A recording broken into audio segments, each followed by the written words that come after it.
Bismillahirrahmanirrahim. Alhamdulillahirabbil alamin wassalatu wassalamu ala asyrafil mursalin sayyidina Muhammadin wa ala alihi wa sahbihi ajma'in.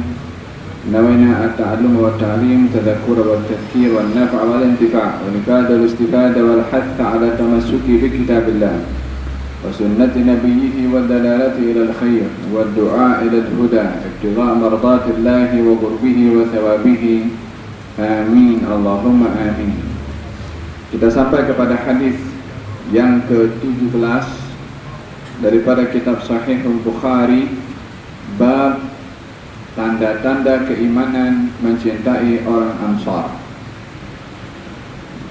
Kita tahu bahwasanya dalam beberapa hadis yang lalu baginda Rasulullah sallallahu alaihi wasallam menyebutkan bahwasanya iman itu mempunyai lebih daripada 70 bahagian.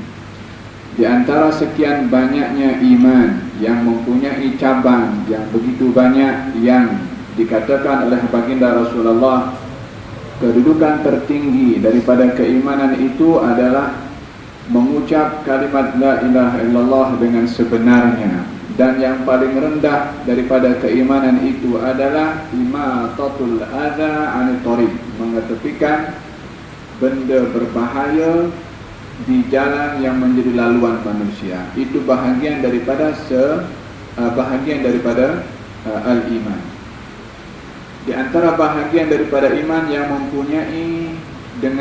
mempunyai kaitan dengan perasaan, bahkan mempunyai kaitan dengan suara di dalam hati, pun ada nilai keimanan juga. Seperti hadis Nabi Muhammad sallallahu alaihi wasallam bersabda, "Man ra'a minkum munkaran falyughayyirhu bi yadihi, fa lam yastati' fa bi lisanihi, fa lam yastati' fa bi qalbihi, wa dzalika adhaful iman." Barang siapa yang melihat benda yang mungkar, maka hendaklah dia menghilangkan atau mengangkat kemungkaran itu dengan tangannya, bagi siapa yang mampu. Bila mana tidak mampu, maka dengan lisannya. Bila mana tidak mampu, maka dengan hatinya. Wa dzalika adhaful iman. Menghilangkan atau mengangkat kemungkaran dengan hati, yaitu dengan berdoa kepada Allah Subhanahu wa taala agar supaya mengangkat kemungkaran tersebut. Itu bahagian daripada sekecil atau selemah-lemahnya al-iman. Itu bukan perbuatan, tidak ada kaitan dengan tubuh badan, tidak ada kaitan dengan mata, tidak ada kaitan dengan lisan, tidak ada kaitan dengan tubuh badan, akan tapi berkaitan dengan perasaan di dalam hati atau suara di dalam hati, dan itu adalah ada nilainya di sisi Allah Subhanahu wa taala yang mempunyai hubungan kait dengan keimanan. Dan keimanan berkaitan dengan kalimat yang terucap, yaitu la ilaha illallah, dengan makna yang tersimpan di dalamnya, terkait juga dengan perbuatan mata, telinga, lisan dan selainnya. Dan juga iman itu juga mempunyai hubungan kait dengan hati, yakni suara di dalam hati itu juga ada nilai keimanan di sisi Allah Subhanahu wa taala. Dan kalau begitu, tubuh badan manusia ini adalah bila mana dipergunakan dengan apa yang menjadi tuntutan kepada iman, baik secara anggota ini, fikiran juga termasuk hati, maka akan semakin memperkuat keimanan seseorang kepada Allah Subhanahu wa taala.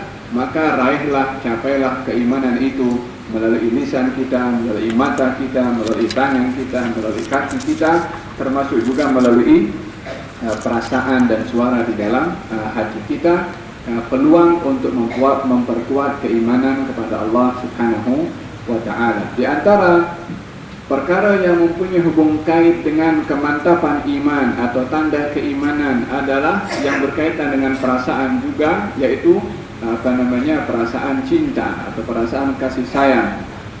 Dalam hal ini baginda Rasulullah sallallahu alaihi wasallam